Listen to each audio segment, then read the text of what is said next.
Committee will come to order without objection. The chair is authorized to declare a recess of the subcommittee at any time without objections. Members of the full committee not on this subcommittee are authorized to participate in today's hearing. With the hybrid format of this hearing, we have some members and witnesses participating in person and others on the WebEx platform. I would like to remind all members participating remotely to keep themselves muted when they are not being recognized. The staff have been instructed not to mute members except when a member is not being recognized and there is an inadvertent background noise. Members are also reminded that they may participate in one remote proceeding at a time. If you are participating remotely today, please keep your camera on. If you choose to attend a different remote proceeding, please turn your camera off. The hearing is entitled "The Legacy of George Floyd: An Examination of Financial Services Industry's Commitment to Economic and Racial Justice." I now recognize myself for 4 minutes to give an opening statement. Good afternoon. Americans of all races, white, black, young, and old, from the mailroom to the C-suites, were united and took to the streets to demand justice and an end to systemic racism that permeates many of our institutions and corporations. The voices of the many resonated in boardrooms and C-suites as corporate leaders used the moment to empathize with the frustrations of protesters, their employees, and even stakeholders. George Floyd's murder was an indisputable example of systemic racism that shocked the conscience of the American public. Thus, today's hearing, entitled "The Legacy of George Floyd: An Examination of Financial Services Industry's Commitments to Economic and Racial Justice."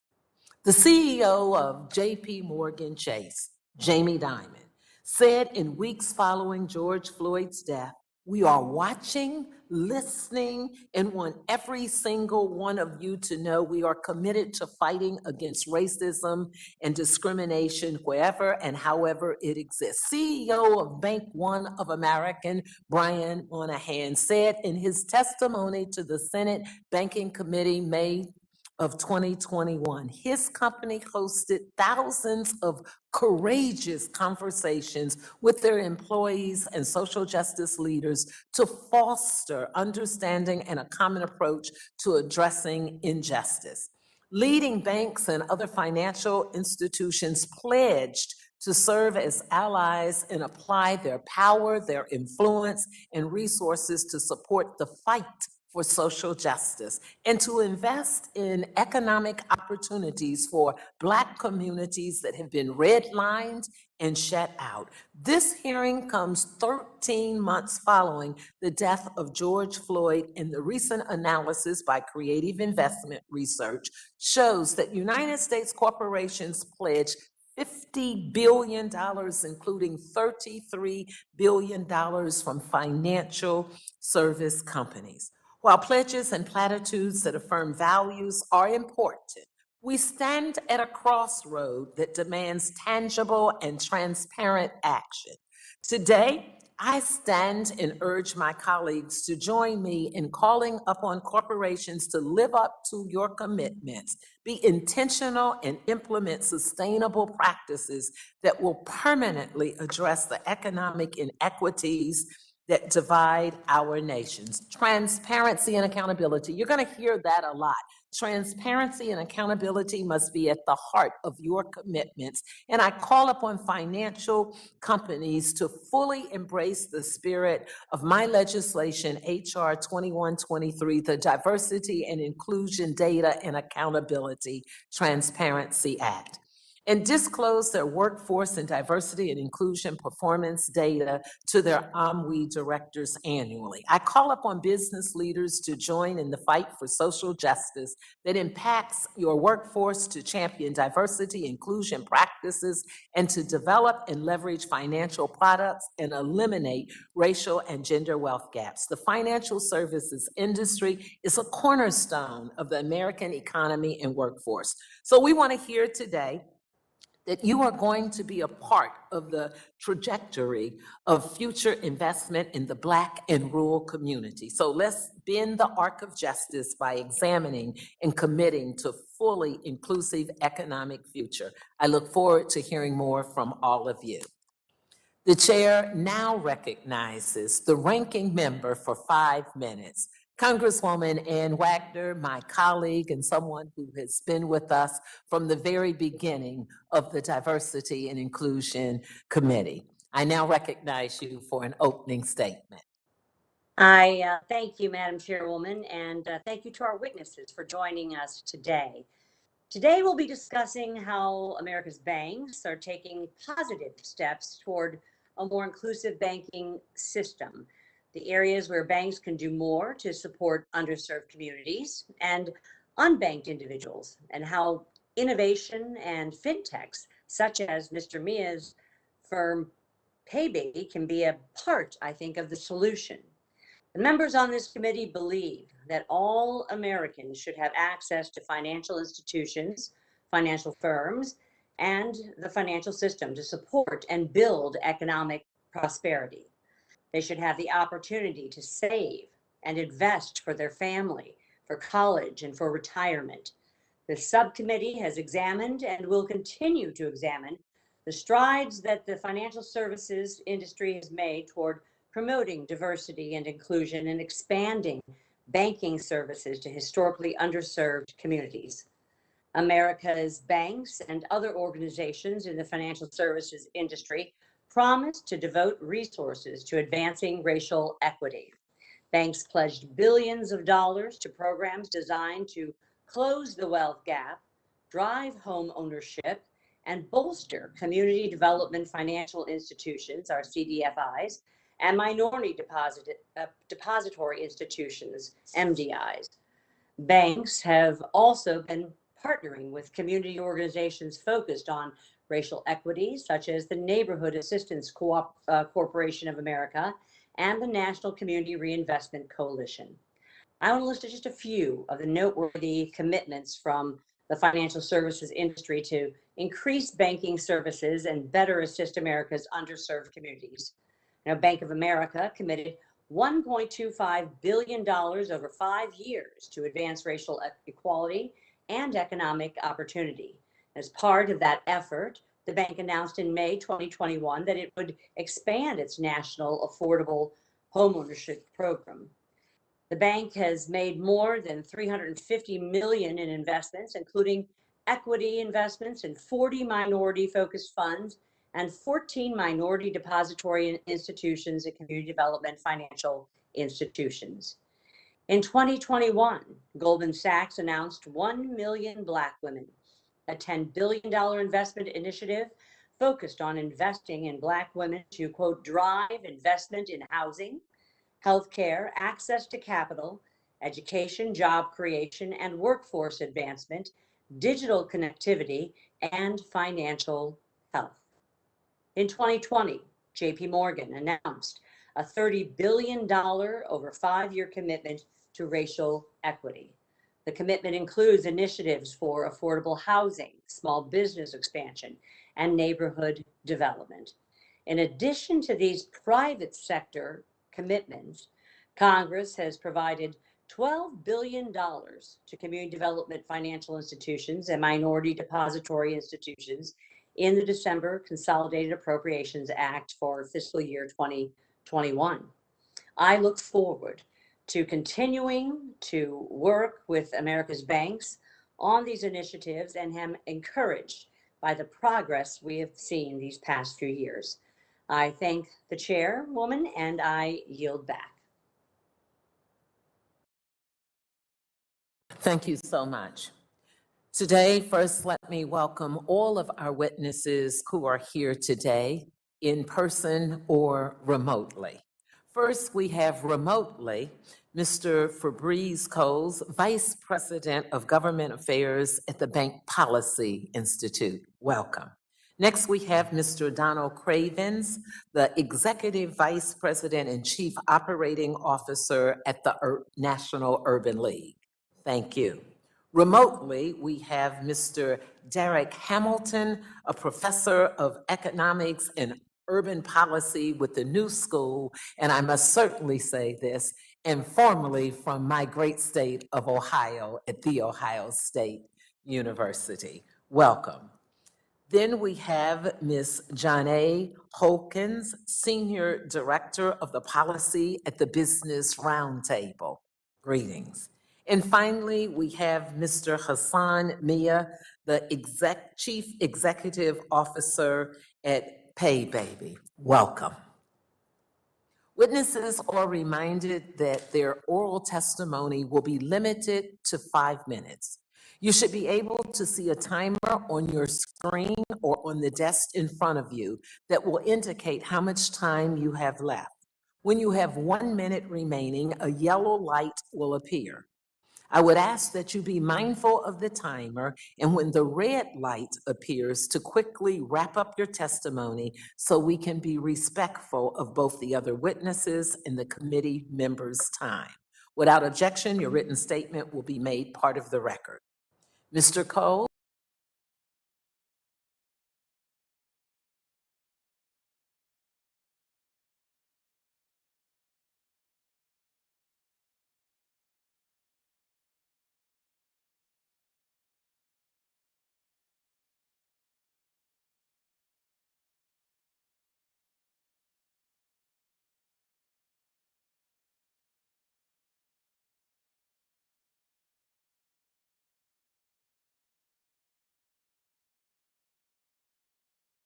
Banking industry's efforts to help reduce racial inequality. Banks must be a part of the solution if there is to be improvement in outcomes for all communities, especially communities of color, many of whom have been left behind economically. Today, however, our focus is on banks' efforts to reduce inequality in Black communities and how they're leveraging business models, networks, and resources to better serve them. I work directly with a group of executives responsible for this agenda at the banks and can share that this has been a time of purposeful action. Banks have decided strategies, agreed upon budgets, allocated resources, and built teams to execute on this agenda. Investments have been made, partnerships have been cemented, product innovation is ongoing, philanthropy is continuing. More than $50 billion has been committed. More than $1 billion of support and investment has already gone out the door. Progress has been made, but given the nature and residue of centuries of financial exclusion, much remains to be done. Racial equity gaps in income, health, education, housing, and wealth have proven intractable. But the events of 2020, the disproportionate impact of the pandemic on Black communities, and the global response to the murder of George Floyd have spurred fresh thinking and action. Banks' actions to combat racial equity gaps include investments, partnerships, product innovation, and philanthropy.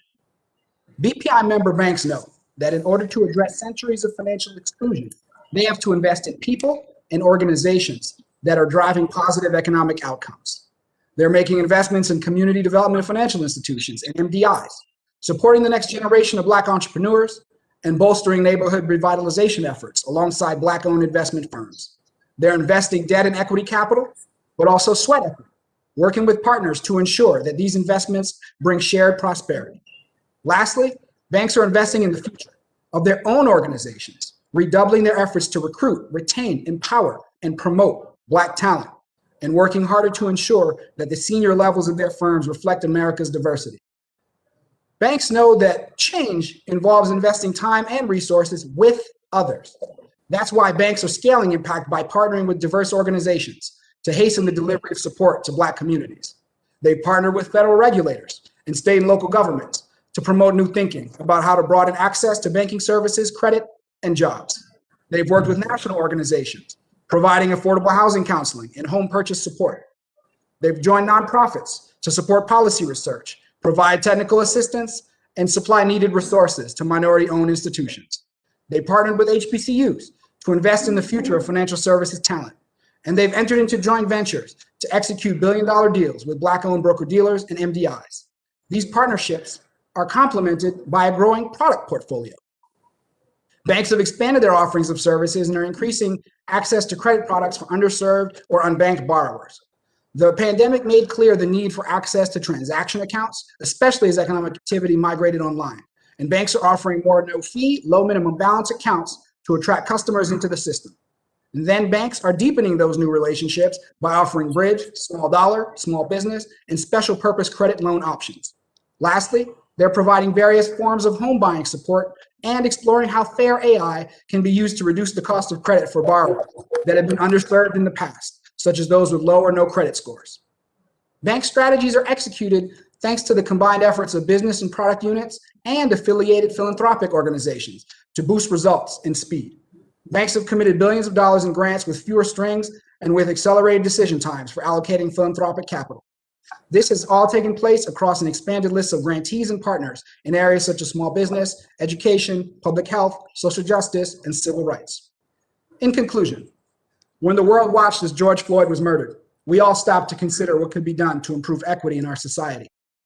Banks were a part of that introspection, and in the years since that horrible tragedy, have rededicated their efforts to be drivers of brighter days ahead for all American communities. Accompanying my written testimony is a best practices document initially created for the banks in the midst of last summer's extraordinary public conversation about racial justice and released today for the first time. It gives a view into the seriousness of the tactical considerations underway at banks to support broad-based economic opportunity. An honest assessment of the foundation that has been laid leaves me with a parting thought. Much has been done. Sadly, much more is left to do. But I can say that I'm hopeful. Thank you, Madam Chair, for having me here today. I look forward to taking your questions. Thank you very much. Mr. Cravens, you are now recognized for 5 minutes to give an oral testimony on your presentation. Good afternoon, Chair Beatty, Ranking Member Wagner, and members of the committee. I am Don Cravens, Jr., and I serve as the Executive Vice President and the Chief Operating Officer of the National Urban League. On behalf of the entire Urban League movement, which consists of 91 affiliates in 36 states and the District of Columbia, I thank you for convening this hearing.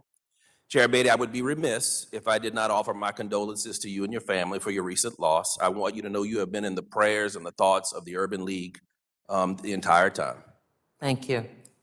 The National Urban League is a historic civil rights organization dedicated to economic empowerment, equity, and social justice. Founded in 1910 as a result of the great migration of African Americans to the North, the Urban League collaborates at the national and the local levels with community leaders, policymakers, and corporate partners to elevate the standards of living for African Americans as well as other historically underserved groups. We do that by focusing really in four primary areas: education, health, jobs, and housing. Pertinent to this committee and the work that you do, the National Urban League has specific programs designed to foster financial literacy, home ownership, small business financing, and home foreclosure prevention. These programs and services touch nearly 2 million Americans each year. It is correct that after the killing of George Floyd and other incidents of racism, many financial institutions turned to the National Urban League and others, and our network of affiliates, to address issues related to systemic discrimination and inequities. For some of these financial institutions, this was a continuation of the support for the work we've been doing and based upon previous longstanding relationships. For others, this was the beginning of new partnerships. And although we are thankful, Madam Chair, for the commitments and are hopeful real impact will be made and felt in the communities we serve, what we are most hopeful about is that these commitments will symbolize the ending of corporate philanthropic redlining. The fact remains, there is still real work to be done, and the resources that have been pledged alone cannot remedy centuries of inequities and disparities. Research shows that despite significant economic progress over the past decades, African Americans experience far worse economic conditions than white Americans or the American population as a whole. African Americans experience recession-like conditions even when the economy is thriving for other Americans. The unemployment rate for African Americans has been and continues to be approximately twice the rate of white Americans. The typical African American household owns just 59 cents for every dollar a white household earns. The median wealth of African American families is $17,000. And for white families, it's $171,000. Only 42% of African Americans own their homes, compared to 73% of white families. African Americans struggle to obtain mortgages, consumer loans, and even credit cards. More than 1 in 4 African Americans do not have a credit score, And 17% do not have traditional bank accounts. Ranking Member Wagner mentioned some of these issues. So how did America get here? We got here because African Americans were excluded from the agricultural revolution due to enslavement and excluded from the prosperity of the last century due to disenfranchisement and Jim Crow legal discrimination. When you add those discriminatory practices to the mass incarceration of African Americans that followed, it is very clear how America has gotten here and why we have this persistent wealth gap. So what does a real commitment to equity look like? Equity cannot be fully achieved by financial institutions simply donating money to external partners and relying on us to change the world, the minds and the hearts of America. Financial institutions must also look inward and ensure their own systems create inclusive places and places with which to do business. This is not only the morally right thing to do, but it's also good for business. I am proud to say that some institutions have retained the National Urban League for internal unconscious bias training or to provide supplier diversity training. Our message to our corporate clients is simple. If you want real change, if you desire a real commitment to equity, then you must be transparent and be willing to set an example. Otherwise, you're only partially committed to equity, you're window dressing. So when it comes to economics and the work of financial institutions, there is much work to be done, Madam Chair. The organizations best suited to assist financial institutions with addressing these issues, we've traditionally been underfunded, but the commitments are a start. However, none of our organizations can make these changes alone. It will require government and our financial institutions and our nonprofit organizations working together. So again, thank you for allowing me to be here today, Madam Chair and committee members, and allowing me to testify on this very important subject. Thank you for your testimony, Mr. Cravens. Mr. Hamilton, you are now recognized for 5 minutes to give an oral presentation on your testimony. And he is on the screen. Thank you, Chairwoman. Thank you, Chairwoman Betty, and good afternoon. Thank you, Ranking Member Wagner, other esteemed members of the subcommittee, and I too want to offer my heartfelt condolences as well as gratitude for everything that you do, Madam Chair. I am Derek Hamilton, Henry Cohen Professor of Economics and Urban Policy and University Professor at the New School and the Director of the Institute on Race and Political Economy.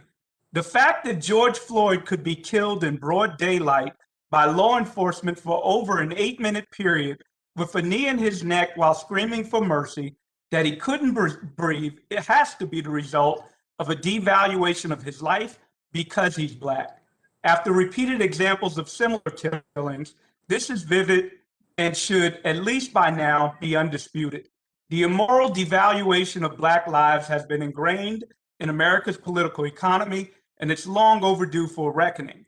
So, as a nation, are we finally ready to reverse our enduring and immoral blight of racism and redefine economic good to embrace the principles of morality, humanity, sustainability, and provide a patriotic pathway to promote our shared prosperity and achieve racial economic justice?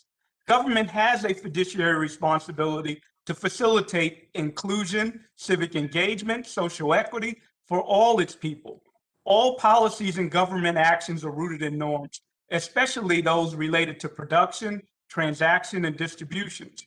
Government should promote diversity and inclusion and belonging in all aspects of civic and political economy simply because it is just and the right thing to do. To achieve this, we need a deeper understanding of how devaluing individuals based on identities like race, gender, and sexual orientation, how they relate to political notions of who's deserving and who's undeserving. This is essential to expand our knowledge beyond conceptions of individual transactions into workings of larger political economy structures that affect us all. Our current economic system is founded upon the values of self-interested accumulation without bounds. But our economy should be grounded in different values. Values of economic inclusion, civic engagement, social equity, human dignity, sustainability, and shared prosperity. Our enormous and persistent racial wealth gap is an implicit measure of our race's past, a past rooted in a history in which white Americans have been privileged by government, political, and economic interventions that afforded them access to resources and an iterative intergenerational accumulation associated with those resources. This is in contrast to a history for Blacks and Indigenous Americans where their personhood and whatever capital they may have established has always been vulnerable to exploitation and extrapolation by state complicit confiscation, destruction, fraud, terror, theft, and other acts of violence. Still, much of the framing around the racial wealth gap focuses on poor financial choices and decisions on the part of largely Black, Latinx, and poor borrowers. That framing is wrong. The directional emphasis is wrong. It is more likely that meager economic circumstance, not poor decision-making or deficient knowledge, constrains choice itself and leaves poor borrowers with little to no financial options but to attain and use predatory and abusive financial services. Households with few assets and low incomes are compelled to turn to high-cost, unconventional, alternative financial products. They generally are aware that these products are predatory, but they have no alternatives. These last resort debt traps render recipients indentured borrowers, having to pay higher and higher interest rates and fees until ultimately they default on the original principal. Racial inequality and despair are not inevitable. Rather, they are the result of political choices. Likewise, we can make different political choices. Congress needs to provide public options, options that directly compete with and crowd out inferior private options that do not ensure universal and quality access to healthcare, housing, schooling, financial services, capital, and the free mobility throughout society without the psychological and physical threat of detention or bodily harm at the hands of a state-sanctioned terror because someone's identity is linked to a vulnerable or stigmatized group. Inequality is not rooted in deficient people, but rather deficient resources and power allocations. Let's change this paradigm. Let's be bold. Let's advocate for programs and initiatives that truly empower people with economic security, dignity, and authentic agency to define and achieve their goals. Thank you for your time. Thank you, Mr. Hamilton. Mrs. Hokins, you are now recognized for 5 minutes to give an oral presentation on your testimony. Good afternoon, Chairwoman Waters, Chairwoman Beatty, Chairwoman Wagner, and members of the House Financial Services Committee on Diversity and Inclusion. Thank you for the opportunity to testify today and for holding this hearing. Business Roundtable is an association of over 230 CEOs of America's leading companies working to promote a thriving U.S. economy and to expand opportunity for all Americans. In my role, I am responsible for overseeing the racial equity and justice agenda. Just a few months ago, during one of the greatest tests on our democracy, I was serving as Judiciary Counsel for Congressman David Cicilline. Prior to that, I was a senior litigation associate at a DC law firm representing community health centers and other federal grantees and safety net providers across the country. I joined Business Roundtable in April because I believe that the CEO's commitments to ensure that business community is doing their part to solve the racial wealth gap is necessary and important. 2020 was a year of reckoning for America. In response to the murder of George Floyd, Business Roundtable CEOs released a set of policing reform principles. and has continued to press publicly for bipartisan policing reform legislation. Our members then turned to an issue central to equity in our economy, the racial wealth gap. That gap is a product of hundreds of years of policies and practices that have denied economic opportunity to Black Americans, despite our many contributions. With humility, Business Roundtable engaged in hundreds of conversations with social justice experts, including fellow panelist Derek Hamilton, as well as Mark Morial and Cy Richardson at the National Urban League. That process was focused on gathering information with the goal of driving support toward areas where the research and the data showed it mattered most. On October 15, 2020, this process culminated in the special committee's release of a set of corporate actions and public policy recommendations focused on 6 key areas: employment, finance, education, housing, health, and justice. As a CEO organization that represents almost all sectors of the economy, Business Roundtable is uniquely positioned to bring about real change for communities of color and really work toward advancing racial equity. And our member companies are doing just that. For example, over the past year, PayPal has invested $510 million toward equity, in inclusion and social justice causes. This includes $15 million in PayPal empowerment grants that were distributed directly to approximately 1,400 Black-owned businesses, many of which were also operated by Black women. Prudential made $10 million contribution to remove barriers to financial wellness in underserved markets. Cummins deployed $3 million to CDFIs, the NAACP, and SCORE to support Black-owned enterprises in Indiana, Minnesota, and Tennessee. Duke Energy deposited $5 million into Optus Bank, a Black-owned bank in South Carolina. Bank of America made more than $350 million in various investments across its primary focus areas of health, jobs, affordable housing, and small businesses.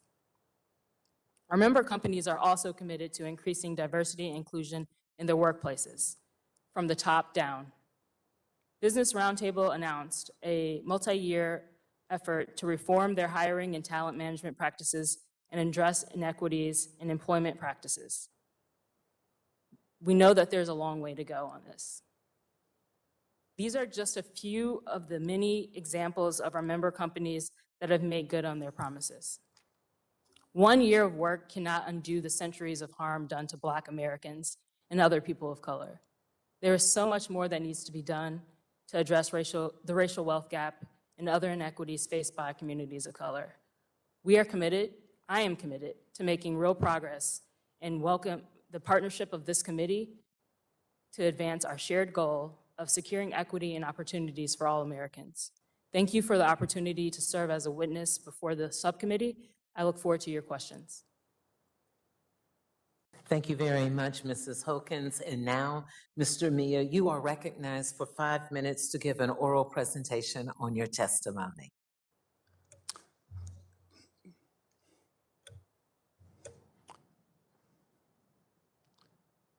It's red, is it? Oh, okay. Thank you for the invitation. My name is Hassan Mia. I am the CEO and founder of PayBaby Corp. We are a financial technology company, or a fintech, focused on the empowerment of the Black and brown community. I started the company and was founded in August of 2020 in wake of the death of George Floyd. That deeply affected me. So PayBaby, we are the only Black-owned company that offers a FDIC-insured mobile bank account where it's possible to get a free bank account in less than 5 minutes. Over the past few months, we met with several of the largest banks, including the largest Black-owned banks in the country. Our observations include the following. Major banks have announced large financial commitments to the Black community, and Black banks have announced investments from the big banks. This is to be applauded. However, the scale of the announced commitments appears to be larger than the actual investments. The evidence is still a little sparse on the announced commitments have resulted in the incremental support needed for the Black community. The biggest concern is the lack of what we call in the private sector KPIs, or key performance indicators that show accountability of announcement to results. Also, the approach and types of commitments taken by the banking industry may not make the material difference unless expanded. The financial services industry includes the private equity and venture capital industries that account for a large share of the capital used to finance businesses and support financial inclusion and economic empowerment in the Black community.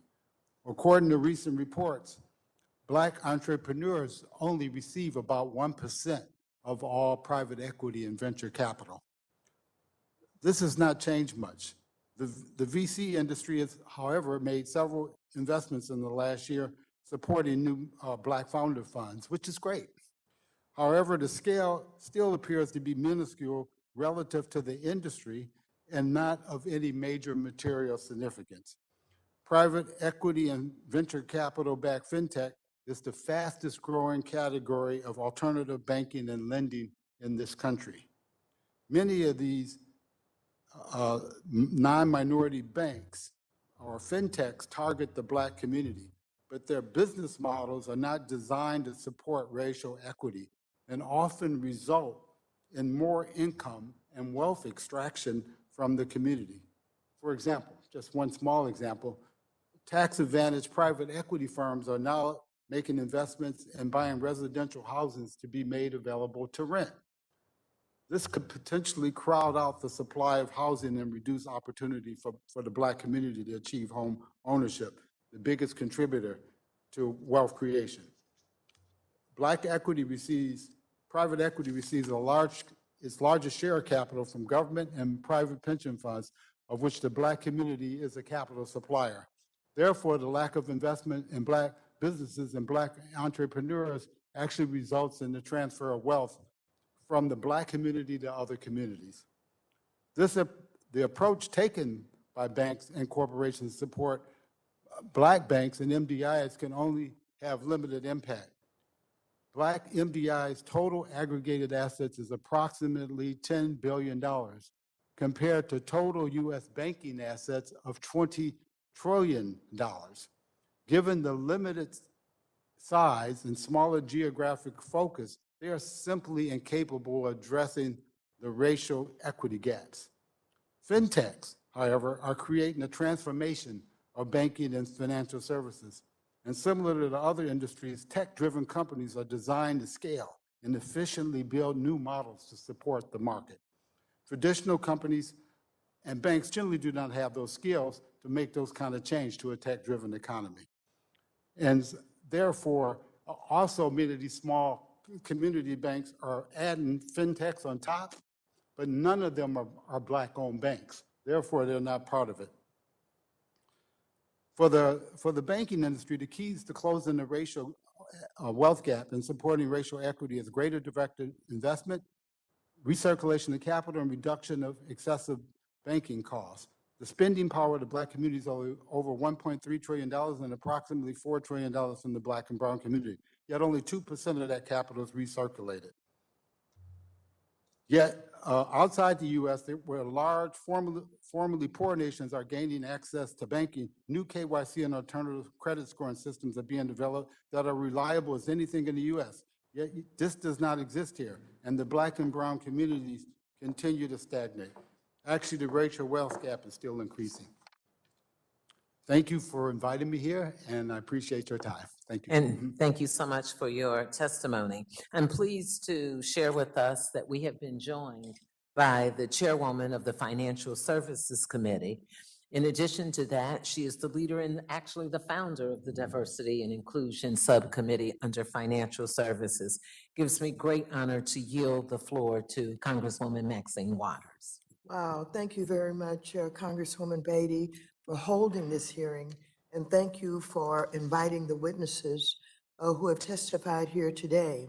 The information that they're sharing with us will be very helpful in pursuing the kind of justice and equity that your subcommittee is responsible for making happen, and of course, our overall Financial Services Committee is pursuing.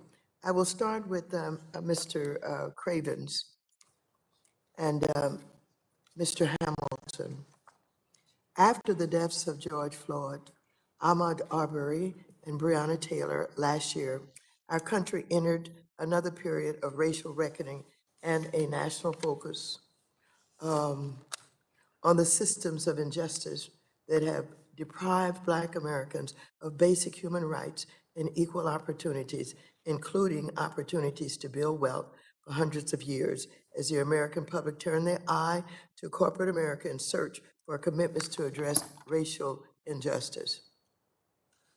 Several financial institutions made promises to lend or provide billions of dollars toward capital for minority depository institutions and community development financial institutions, direct grants to Black businesses, and charitable donations to organizations serving communities of color. Mr. Cravens and Mr. Hamilton, many of these institutions have been slow to follow through on their commitments.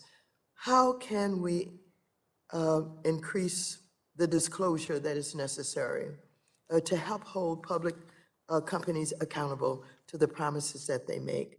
And what are the other ways that Congress can ensure that these priorities are not simply empty platitudes, that an institution's policies are not perpetuating racism and inequality through its operations, products, and services? And how can we prevent companies from easily pulling back on their commitments based on changes within their organizations?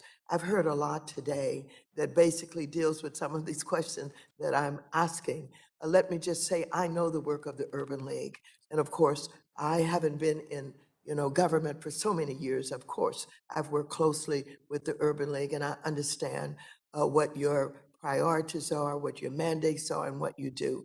But we've had a lot of discussion here today, particularly about the, major companies in this country that after these deaths that I alluded to, made commitments.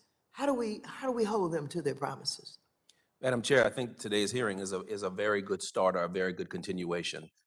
You and Chairwoman Beatty and the ranking members, because this is not a race thing, this is an American issue. I think by bringing attention to this issue, by bringing the companies here, by talking to the CEOs, and you raise a great point, Madam Chair, it's not just the Fortune 100. I mean, these commitments were made by companies of all sides. And so we at the Urban League are very committed when companies have called us and said, hey, we want to be committed. How can we help? We have absolutely given them a road plan.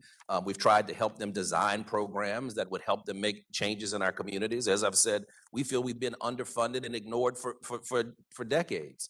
And so we will continue to work with them, but we're asking for this committee and the members of the Congress from both sides of the aisle to hold people accountable, to continue talking about this issue, continue having these hearings.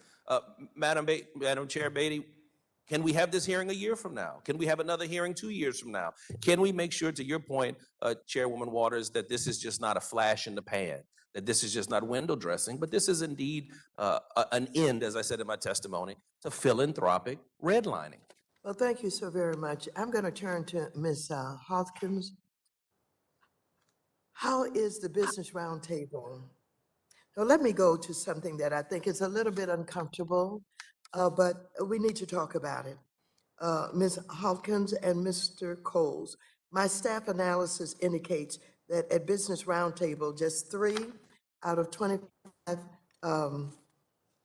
board members are Black, and there are 0 Black people at the executive vice president level and above. Bank Policy Institute has 0 Black people either on its board or within executive vice president levels and above.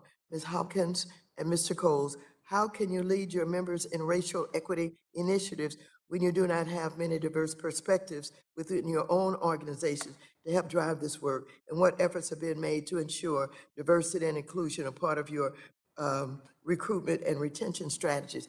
This is very difficult. You know, being an African American in a situation where you have a responsibility to educate and lead others who are not, who have significant roles in decision making. How do you do that? That's a very great question. So Yes, you're right. We only have 3 members of the board that are Black. But, I think really the Business Roundtable and our member companies do take diversity and inclusion seriously. I know just in my short time at Business Roundtable that I feel heard and seen and listened to. And I do feel like my perspective is valued. I don't know that we would be here today, but for me, fighting for this opportunity. I think it's important that we are held accountable and that there's true transparency. You're way past your time, and Your I want time to is- thank Ms. Beatty so very much. But now she's got something to take back and tell them what we ask, and let's get their response. Thank you very much. You're back. Absolutely, and thank you, Madam Chairwoman. I now recognize the distinguished ranking member for 5 minutes of questions. Congresswoman Ann Wagner. I thank you, Madam Chairwoman. According to survey results from the FDIC's How America Banks, which was conducted in June of 2020, there are an estimated 5.4% of U.S. households that are unbanked, meaning that no one in the household had a checking or savings account at a bank or credit union. This percentage represents approximately 7.1 million households. Mr. Mia, we know that minority communities are unbanked at a higher rate than their white counterparts. Data shows there are several correlating factors such as education status and geography, but a major factor is also household wealth. Unfortunately, being unbanked is also very expensive because prepaid cards and check cashing services also come with high fees. How are you, sir, expanding access to affordable financial services so that expensive services don't further inhibit the ability to build wealth? Mr. Mia. Thank you for the question. Yes, now these new fintechs now have the ability to offer totally free banking accounts, such as ourselves, mobile banking accounts, where you don't have to have the minimum deposit requirements of a regular bank. In fact, we're working with 2 of the largest Black banks in America to replace their existing service with our banking service. So now that is possible. I think one thing that has to happen is there has to be more support for pushing that message out to the community so they realize that the market now provides solutions that didn't exist before. That's part of it. The other big part, if I may for a second, is in order to get a bank account, you need to pass something called KYC, or Know Your Customer. We have found that the Black and brown and particularly and poorer people, they pass KYC at about 1/3 less the rate, simply because they don't have any type of credit file, they don't have the history, and therefore they don't qualify. Yet, as I mentioned during my testimony, there is now alternative ways to qualify those people. And that's what we're focused on, is bringing new technologies and data science to be able to bring people into the banking system on a free basis and get them out of these high-cost services. Thank you, Mr. Mia. Mr. Coles, in your testimony, you mentioned how banks are offering more services and expanding credit products for underserved borrowers. Can you go into a little further detail on these products and how they could benefit the 7.1 million unbanked U.S. households? Thank you, Ranking Member, for the opportunity. Banks are expanding their offerings of low fee and no fee transaction accounts that are attractive to unbanked and underbanked consumers. Some may know these accounts as bank on accounts. They also don't have overdraft fees as well. And so they are definitely a powerful tool to help promote financial inclusion. This bank on designation, which is provided by the Centers for Financial Empowerment, helps bring those folks into the banking system. And then at that point, banks are going to be able to deepen their relationship with them, offering them more products. And so, this is something that a lot of banks are offering today. I think it's close to 100 right now with significant footprint across the country. But certainly there's a long way to go here. But these investments are being made, Congresswoman, and we expect to see even more penetration in this regard because, frankly, during the pandemic, we've seen the need. And, this is something that banks are really focused on. And you're going to see a lot more of these bank on accounts being rolled out in near term. But you have a lot of ones in the pipeline and a lot being offered today in the marketplace. So we think that's an attractive option, Congresswoman. Thank you. I appreciate it very much. One of the key reasons many of these households are unbanked is not having enough money required to open a bank account.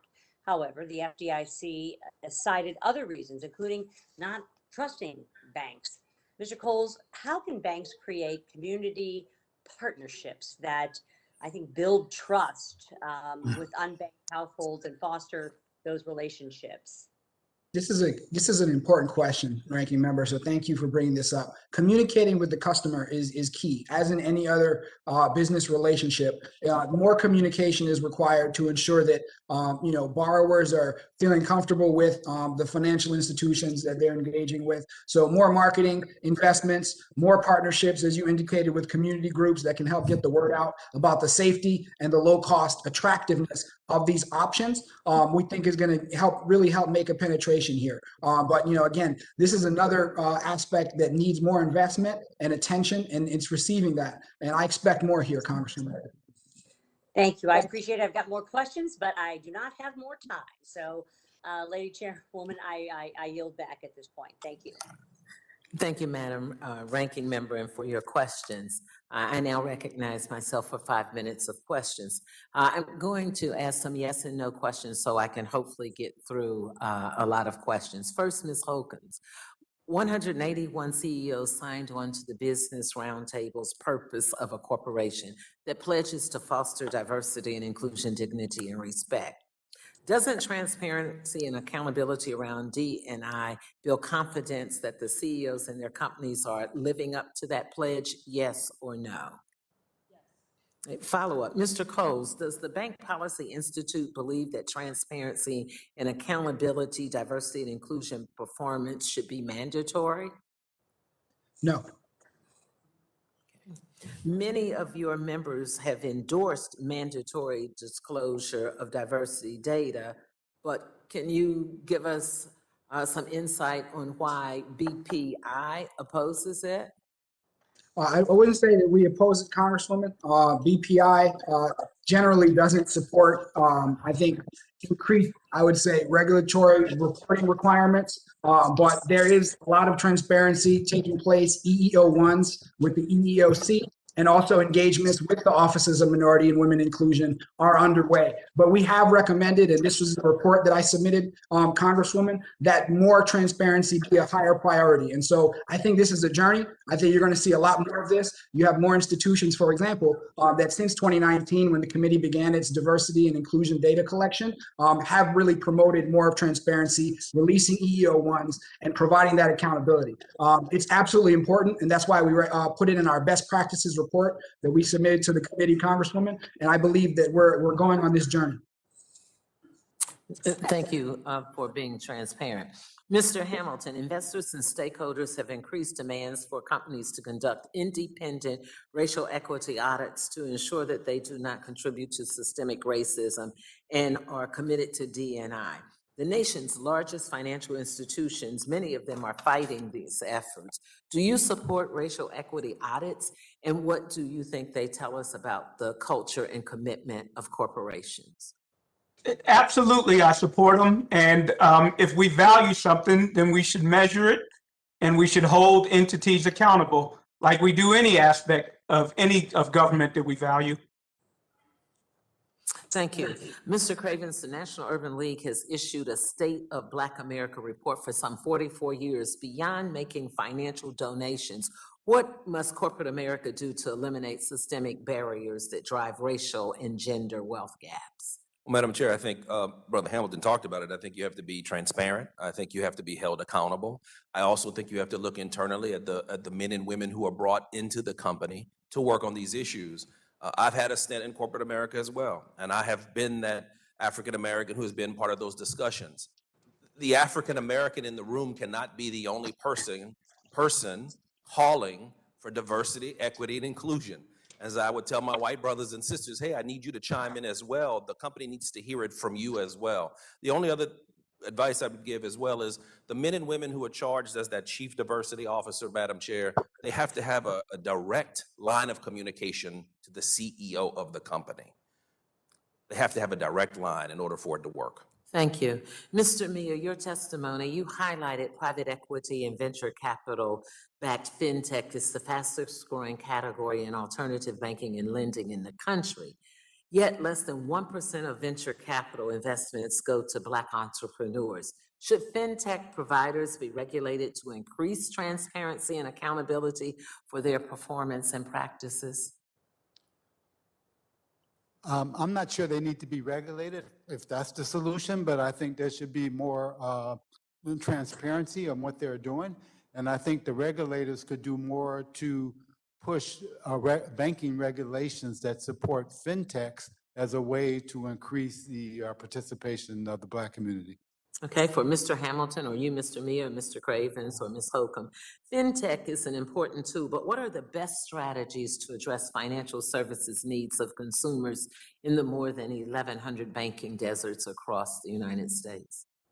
Ultimately, we need public options. Ultimately, we need public banks.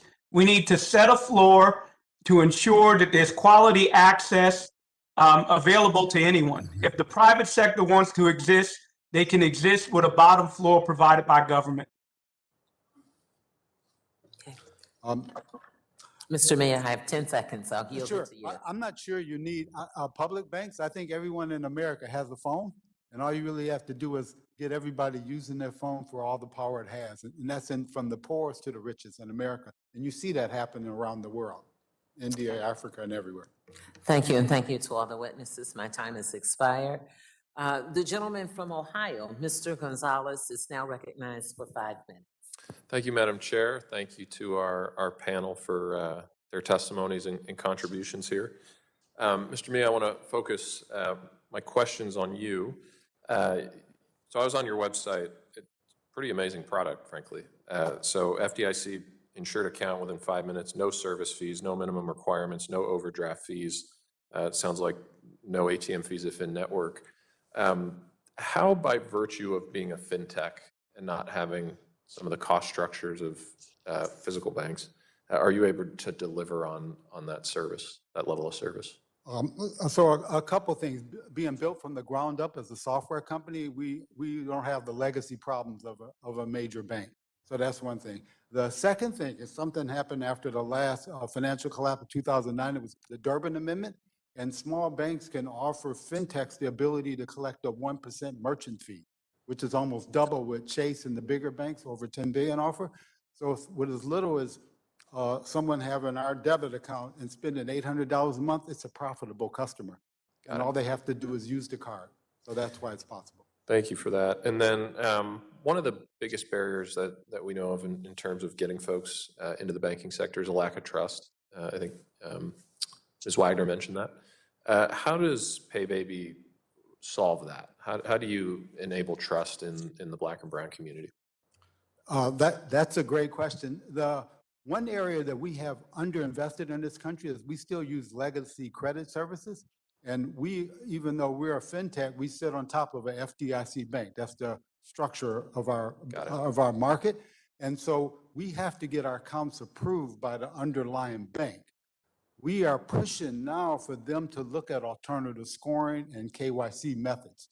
And we are working with some of the best data scientists in the world, which is a big issue. And that's where we also need a African American or a person of color perspective to change it. And then people will gain trust because they'll see they can get an account using newer methods. What role do you see AI and machine learning playing in your ability to serve your customers?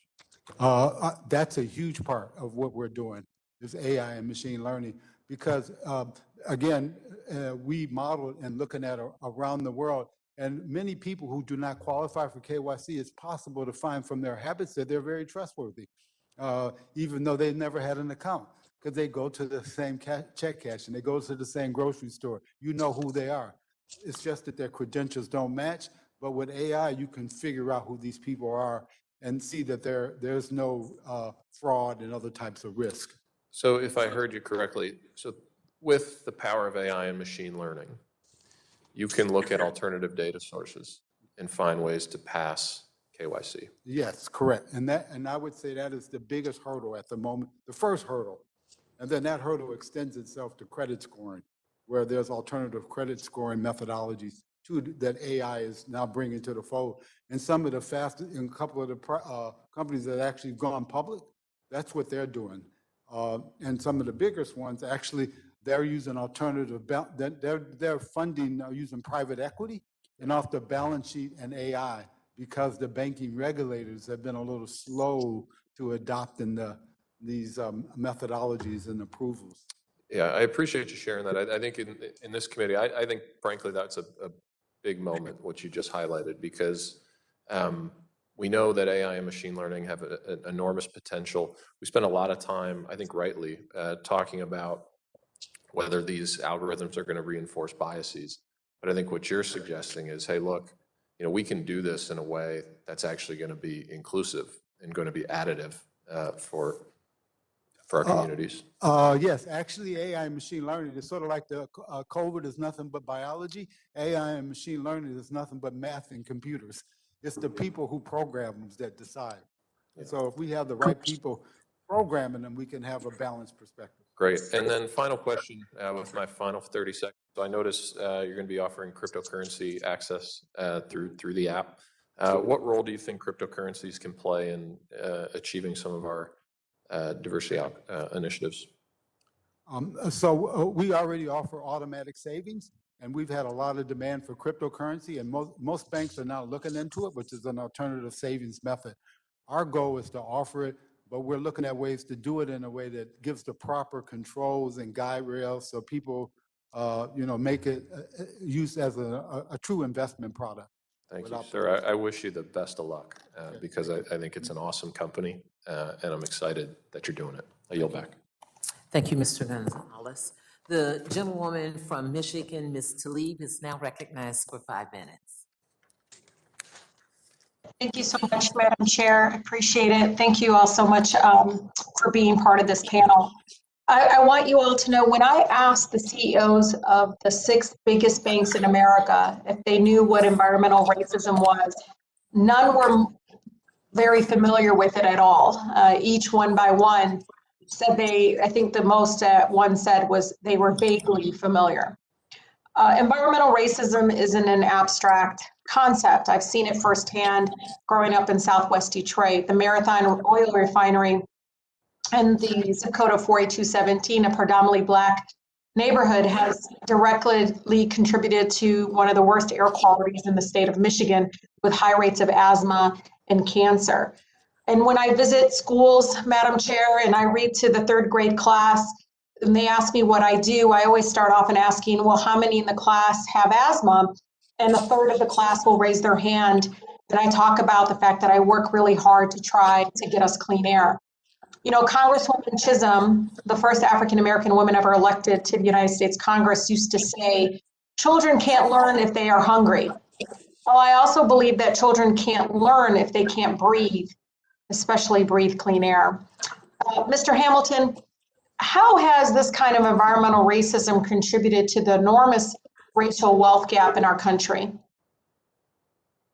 I guess it would be part of a whole infrastructure by which Black people are structured in a way where they don't have access to the resources that can enrich their ability to accumulate. It's not coincidental who has access to good air, good land. These are products of both political and economic capital by which Black people have not been afforded in United States history. Thank you. Ms. Holkins, I don't know if you know, even though Black folks, my Black neighbors, make up less than 15% of Michigan's total population, we saw higher rates of COVID-related deaths because of pre-existing conditions in my community. And so we know that 6 members of the Business Roundtable who testified before our committee in May aren't familiar with the term environmental racism. So I'm a little disappointed and a bit angry and outraged that the CEOs of some of the largest corporations in the world aren't thinking about how their actions and the projects they finance may directly lead to increased pollution in frontline communities like mine. So, Ms. Holkins, do you think that the other 202 members of the Business Roundtable are familiar with the term environmental racism? Yes, they are. And the members of the Business Roundtable really do take seriously the effects of climate change on underserved populations, and in particular, communities of color. And so, yes, that is something that many of our members are aware of, and most certainly important for our membership. And Ms. Holkins, does the Business Roundtable plan to incorporate environmental impacts and environmental racism, the actual term, as part of its members' commitments to racial equity in our country? I believe that's a very important thing that must be considered. Currently, that's not within our racial equity and justice purview, but I'm happy to take that back to my team and figure out how we can take into account environmental justice issues. I truly appreciate that, because I truly believe it does directly impact economic opportunities like housing and healthcare. My colleagues discussed today the importance of building trust and ask, how do we do it? I think it truly starts with actions rather than fancy press releases and trinkets of what we call community benefits in the lens of corporations. Addressing racial equity truly means reversing decades of environmental racism in our country and halting the damage that is still ongoing today. And that's the challenge I leave you, Ms. Holkins, and the Business Roundtable and its members today. And I'm here to help and be a partner in that effort. Thank you, and I yield. Thank you for your questions. The chair now recognizes the gentleman from South Carolina, Mr. Timmons, for 5 minutes. Thank you, Madam Chair. Before I served in Congress, I started several successful small businesses. So I know from experience just how hard it can be to start a business. And as we all know, it has not gotten any easier over the last year. Small businesses like mine have borne the brunt of the economic pain inflicted by the pandemic. But even before the pandemic, business formation was lower than it should have been. From 2007 to 2019, applications to form businesses that would hire workers dropped by 16% over that 12-year period. And that was during a time of economic prosperity resulting from the regulatory and tax reforms that made America more competitive in the global economy. So it is imperative that this Congress pursues an economic agenda that does not just support small businesses already in existence, but creates an environment ideal for small business formation. Throughout our country's history, small business formation and entrepreneurship has been the key to unlocking the American dream for millions upon millions of Americans. And we all know there will not be business formation without capital formation. Back in May, the Securities and Exchange Commission's Small Business Capital Formation Advisory Committee made 2 specific recommendations to Chair Gensler, not simply to stimulate capital formation for new small businesses, but also to make it easier for women and minority-founded enterprises to raise capital for their endeavors.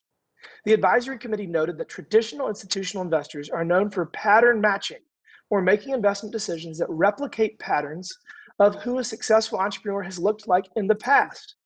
But unfortunately, this often locks out women and minorities who are often different from traditionally successful entrepreneurs.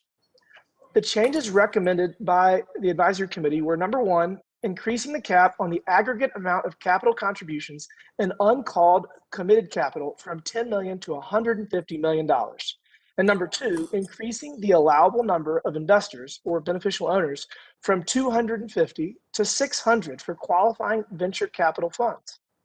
Following their recommendations, I am today introducing the Improving Capital Allocation for Newcomers Act of 2021, or the ICANN Act, which would codify these recommendations. We all know capital is the lifeblood of all businesses, but especially so for small businesses in their formative stages. I hope that my colleagues on both sides of the aisle here in this committee will join me in supporting these recommendations, which will no doubt go a long way to supporting small businesses, especially those owned by women and minorities. Along those lines, Mr. Mia, would you agree that access to capital for entrepreneurs is often the primary obstacle for business formation?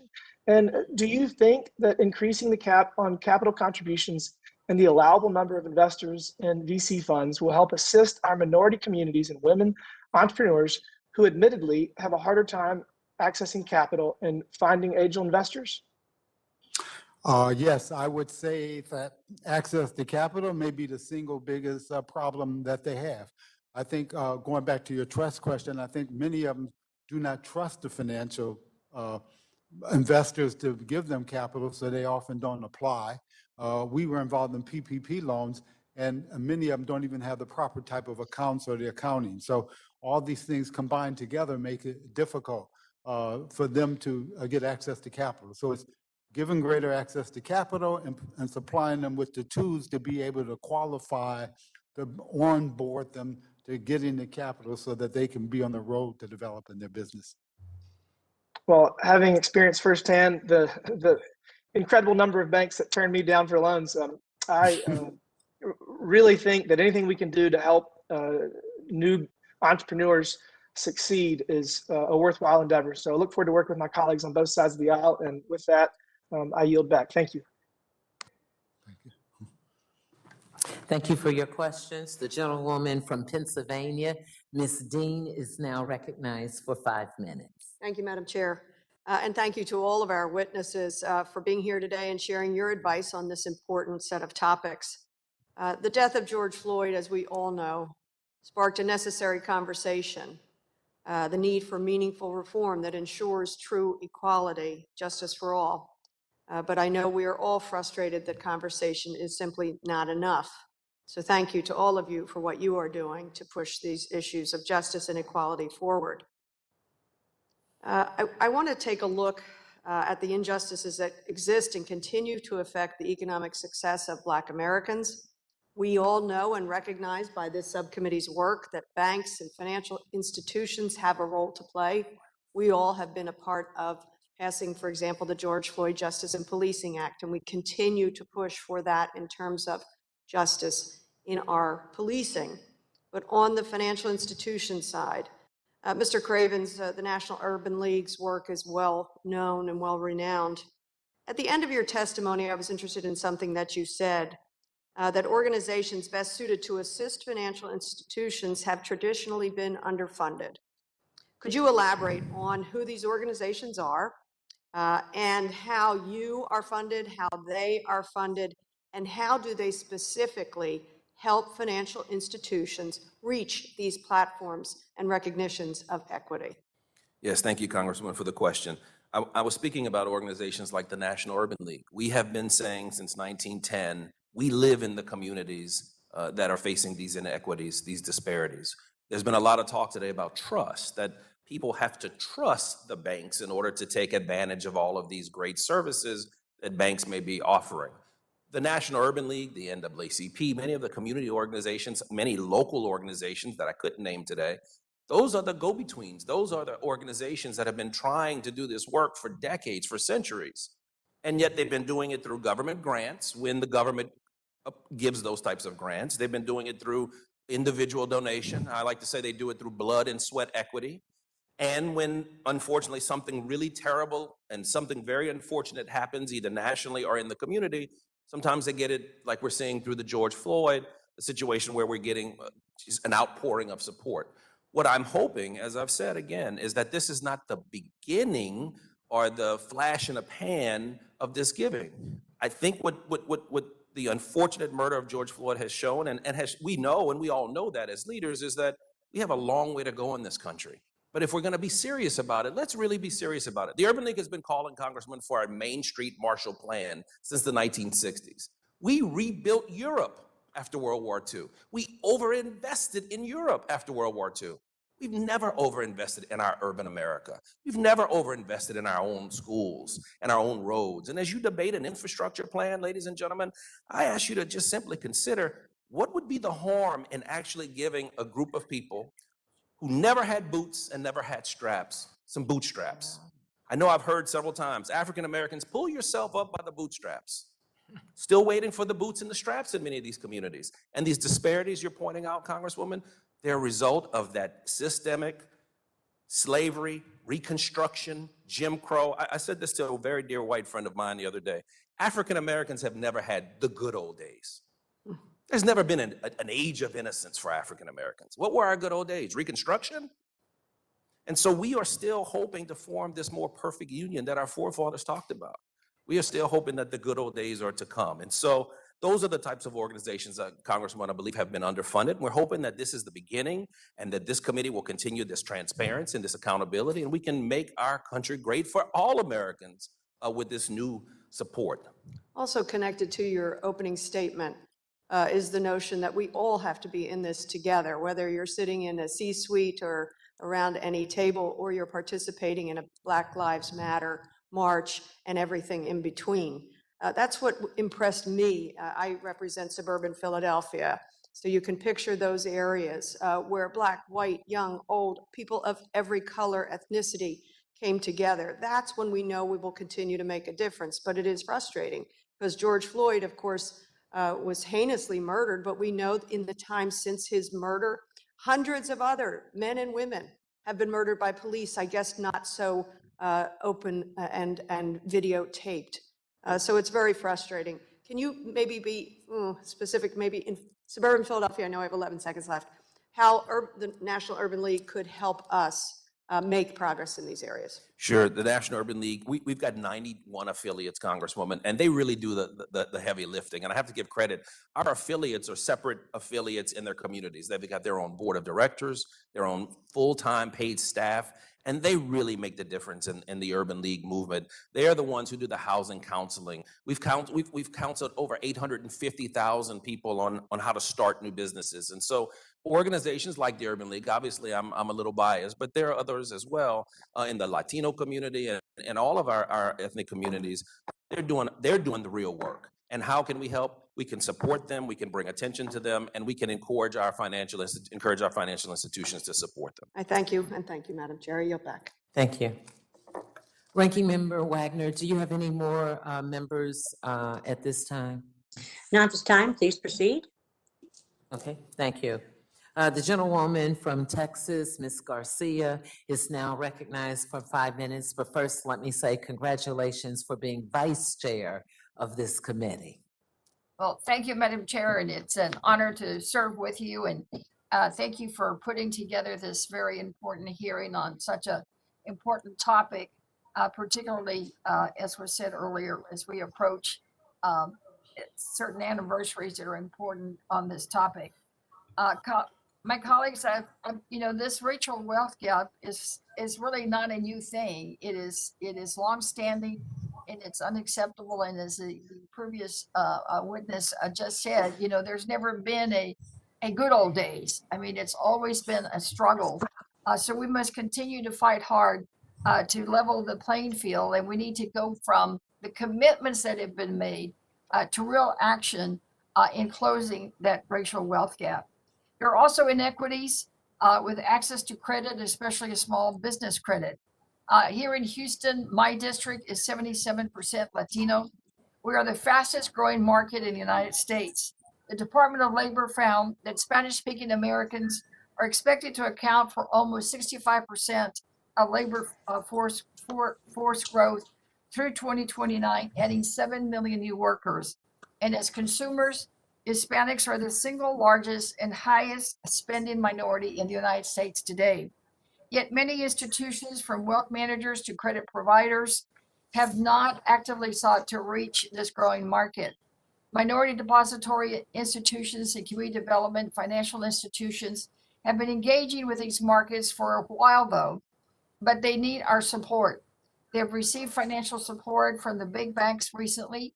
We wish they would do more, which is great, but we need to make real substantive changes to make sure that we level that playing field.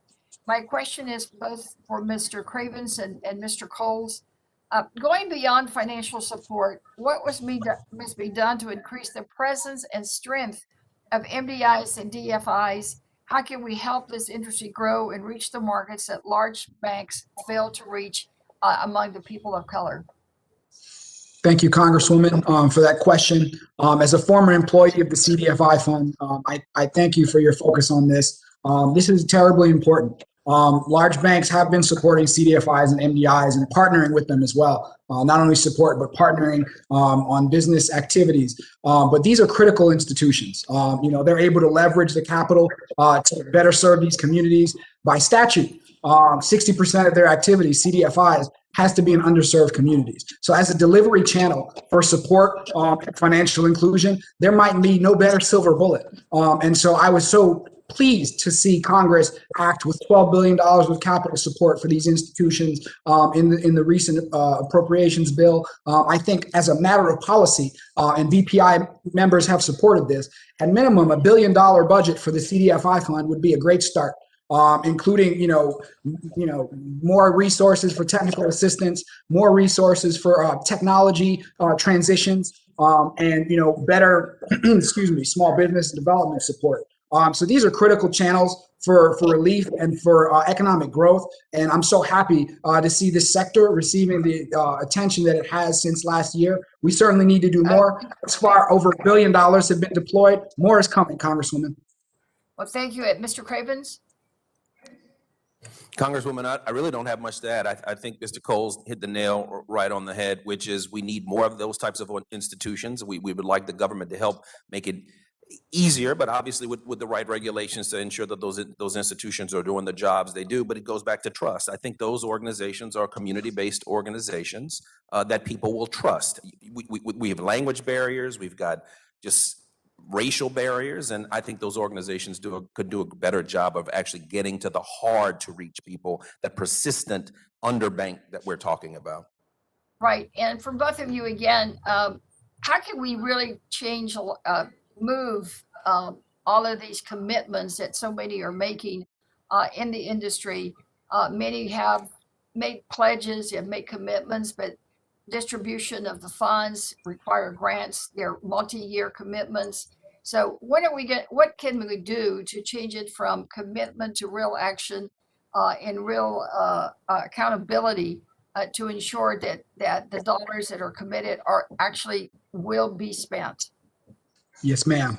Thank you for that question. I'd say that by our accounts, almost $1 billion are already out the door. But with 50 billion committed, certainly there's a long way to go here. And I certainly recognize the need for speed here, and that's critical. But I think like any other institutions, you resource something, you budget it, you allocate resources to achieve a tactical objective, and that's underway. And I think the next time we meet, you're going to see a lot more here. And all I can tell you is I've spoken to a lot of the executives doing this work at the banks.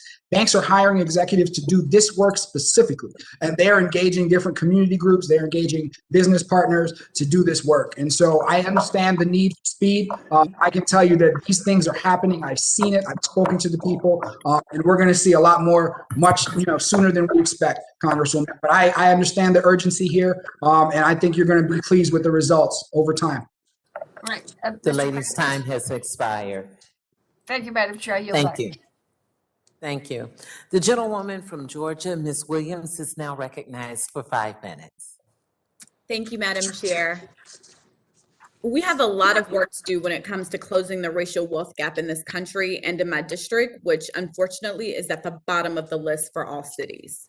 If we want to make significant progress on this issue, it's going to take both private industry and government making ambitious commitments. But even more importantly, it's going to take intentional implementation of steps to reach these commitments and consistent measurement and assessment of progress. Mr. Coles, can you tell me a little bit about how your members are measuring progress toward the objectives that they've devised to address the racial wealth gap, and how will this measurement be used to inform their plans and actions going forward? Thank you, Congresswoman. I think the BPI members are tracking according to a couple of different buckets: the number of CDFIs and MDIs they've invested in, small businesses that they've engaged, philanthropic commitments and disbursements that they've made. I think that these are areas that I think are also part of a journey. I think standardized metrics across the industry are certainly something that people are looking at. I think certainly there's a lot more to do here in terms of tracking and reporting, which is, again, a part of the reason why in our best practices report that we submitted to the committee, we highlighted that very thing. And so I think there's some ways to go here, Congresswoman, to achieve what you're talking about, but it's important. The industry recognizes the need, and I think you're going to see a lot more here.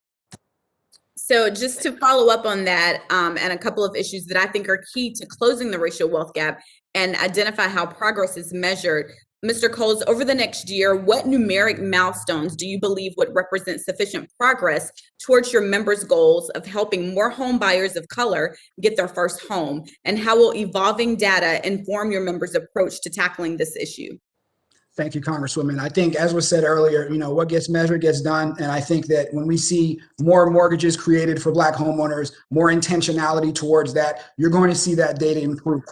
So again, more investments in MDI, CDFIs, more investments directly in organizations promoting homeownership, providing direct grants for down payment assistance. These are things that are going to be helpful. And I think that when you look at the data, you're going to see a lot more people in homes a year from today. Thank you. And so, as I've explored in previous hearings, that there are many racial disparities in the unbanked population, and we need to do everything that we can to address the underlying factors that inhibit access to basic financial services so that people of color can save and invest for their future. According to a 2019 FDIC survey, nearly half of the unbanked households said that they didn't have enough money to even start a bank account. About 1/3 of unbanked households cited both high bank fees and unpredictable bank fees as barriers to getting banked. Mr. Coles, you mentioned banks are expanding their offerings of no-fee, low minimum balance accounts. What numeric impact do you anticipate that this change will have on reducing the unbanked and underbanked population? Thank you, Congresswoman. I hesitate to make a prediction about kind of the numeric impact, but what I can say is that given the factors that you've indicated in that FDIC report that were articulated so well, I think that with the proper amount of marketing about the existence of these products to customers, I think we can see a significant dent in the millions that are unbanked and underbanked. And that's in partnership with federal, state, and local governments who are also joining the outreach and communication effort around these particular kinds of accounts.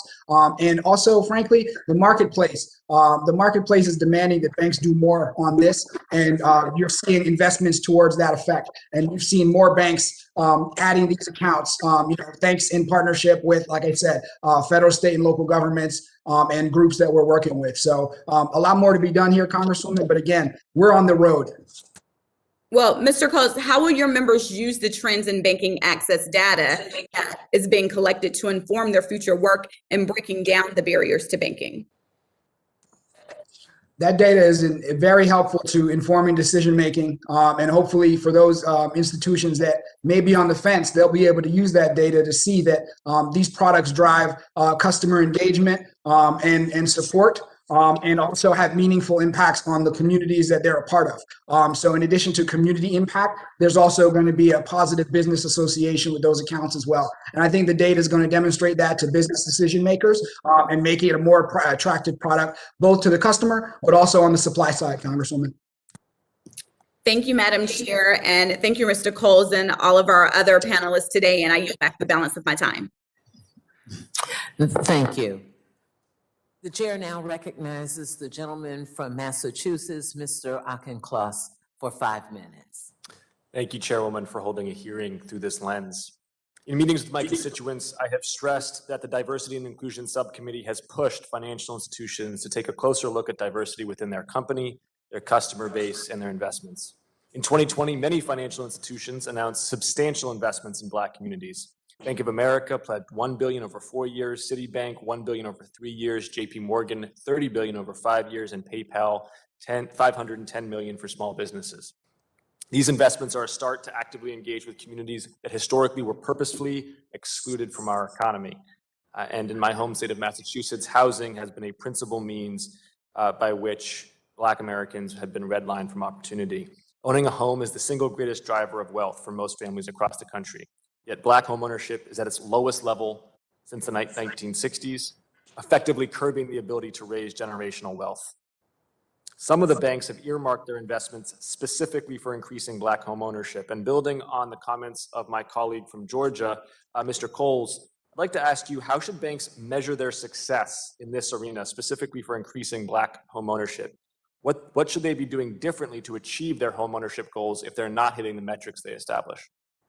Thank you, Congressman. I think what you're seeing is a lot of activity already to support homeownership. There are partnerships with nonprofit groups to help provide affordable housing counseling, but also direct financial support to help people get in homes. Things like helping people defray the cost of closing, things like just general grants to help people provide down payments. And so that data is going to improve with more intentionality.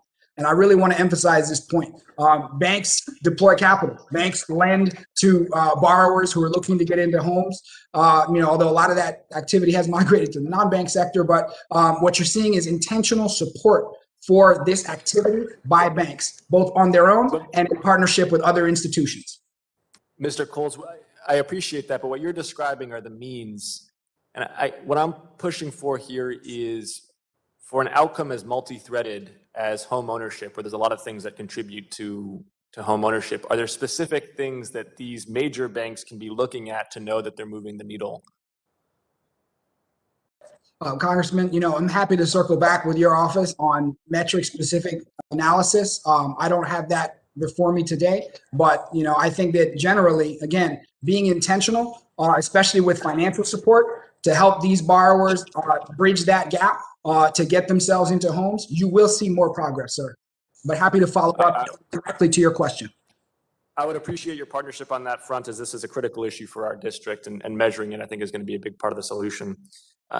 Mr. Cravens, I'd like to direct the second line of questioning with you. I was struck by an expression that you used, a Marshall Plan for Main Street. I love that expression. I may adopt it with your permission. I would posit that with the American Rescue Plan funds in Massachusetts, $5 billion for states and cities, with the upcoming infrastructure bill that we will pass, billions more for transit, for complete streets, we have a generational opportunity for a Marshall Plan for Main Street. In fact, we're doing it with President Biden and with the Democratic Congress. Are there areas that you would encourage states and cities in particular, who are going to have a lot of the latitude in how to spend this money at the end of the day, that they should be directing these investments into to accomplish this Marshall Plan for Main Street?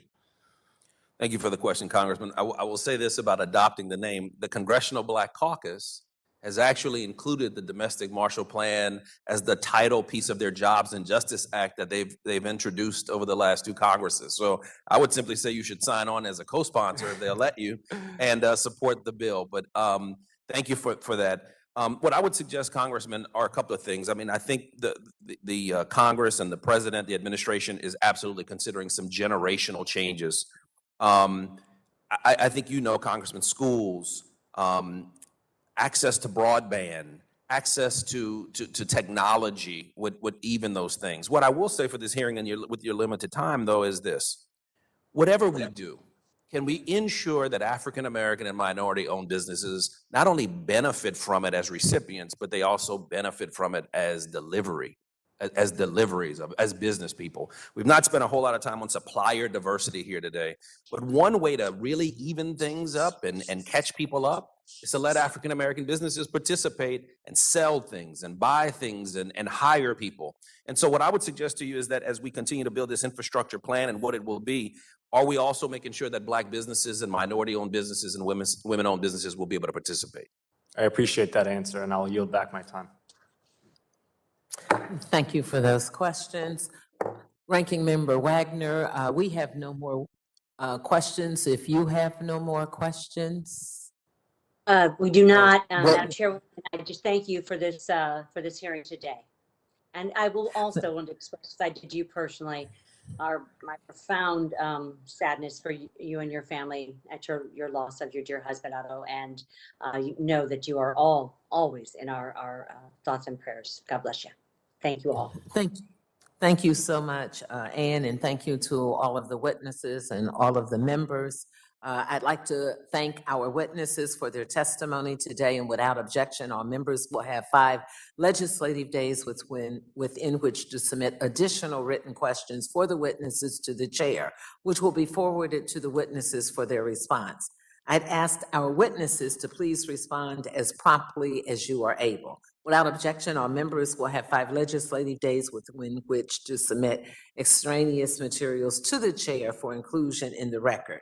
I remind members that written questions and materials for the record should be submitted to the email address provided to your offices. Without objection, I would like to enter statements to the record from the American Bankers Association, color of Change, Financial Services Forum, and Securities Industries and Financial Markets. Without objection. The hearing is now adjourned.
U.S. cities hit by a surging crime rate, and the White House pointing fingers at Republicans for defunding police.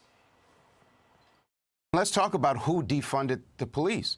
An emergency relief plan for cities that were cash-strapped and laying off police and firefighters. It was the Republicans who objected to it. And our plan allowed state and local governments to replenish their police departments. And so, look, Republicans are very good at staying on talking points of who says defund the police, but the truth is they defunded the police.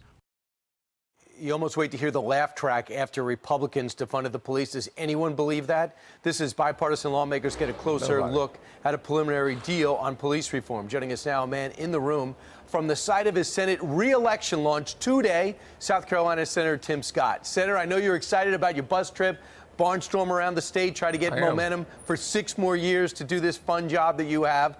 But first things first, do you Republicans defund the police? Did I miss something?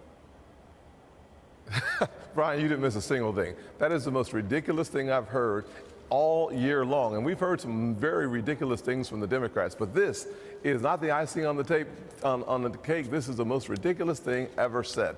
The facts are simple. Seattle, Portland, Los Angeles, Cleveland, and New York, Baltimore, all have defunded to police. What we've seen is a 40% increase in violent crime in major cities because the Democrats have been defunding the police for the last year plus. What we have done on the other side, of course, is to refund the police. Even the police reform legislation that I'm currently working on provides more money for officers because the last thing you can do is ask someone to go into the most dangerous places in our country without the resources and without covering their liability. If you don't do those two things, you can't ask good people to go into bad places to make them even better. Senator, yesterday buried in all the huge news with Joe Biden stepping on his own message of bipartisanship by saying, I'm going to jam $4 trillion down your throat and then walking it back on Saturday.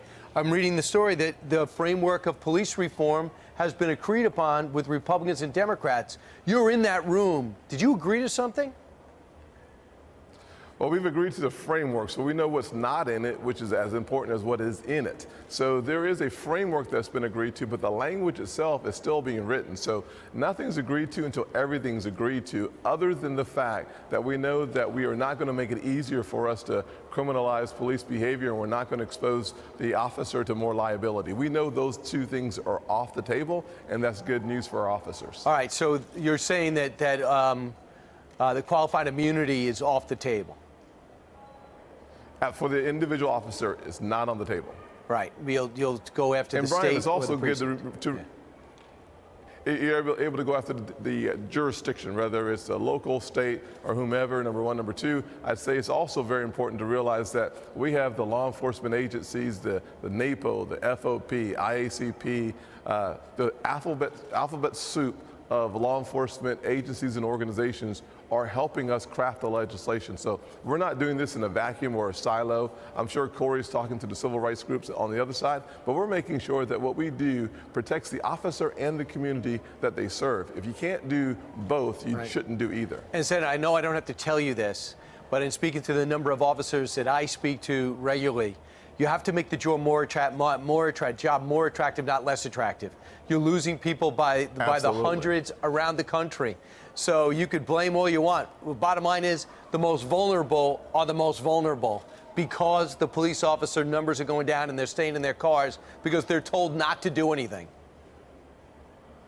Well, all over the country, we're seeing that reaction because liberal cities and liberal councils and mayors are making targets out of police officers. It's the least common sense thing in America. I had a group of African-American leaders meeting with Attorney General Barr at the time here in South Carolina, and the question came up about defunding the police. I asked for a show of hands, who wants to defund the police? Not a single leader wants to defund the police, but the liberal elites in the Democrat Party want to make targets out of our law enforcement officers. It's our responsibility to stand in the gap, stand in the fire, because they do that every single